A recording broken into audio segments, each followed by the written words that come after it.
Usap-usapan ngayon sa entertainment industry ang biglaang pag-back out ng isang kilalang aktres sa isang inaabangang teleserye. Ayon sa mga source na malapit sa produksyon, nakapag-initial meeting na umano ang aktres at nakapagbigay na rin ng commitment para sa proyekto bago ito biglang umatras. Marami ang nagtaka dahil ilang linggo na ring pinaplansya ang kanyang karakter at malaking bahagi sana siya ng kwento.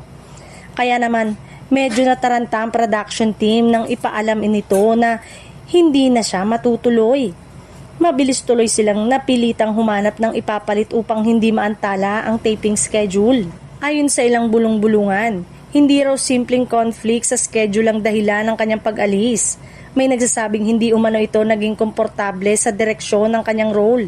Habang ang iba naman ay nagsasabing may hindi ito napagkasunduan pagdating sa ilang detalye ng kontrata. May ilan ding nagsasabing may kinalaman umano ito sa isang malaking proyekto mula sa kabilang network o digital platform. Posible raw na mas pinili ng aktres ang mas malaking oportunidad na mas makapagbibigay sa kanya ng mas mabigat na exposure at mas magandang career move. Sa kabila nito, nananatiling tikom ang bibig ng kampo ng aktres at ng production staff. Wala pang opisyal na payag kung ano nga ba ang tunay na dahilan ng biglaang pag-atras. Dahilan para lalo pang umugong ang intriga sa social media. Ngayon, palaisipan sa mga netizen kung sino ang aktres na ito.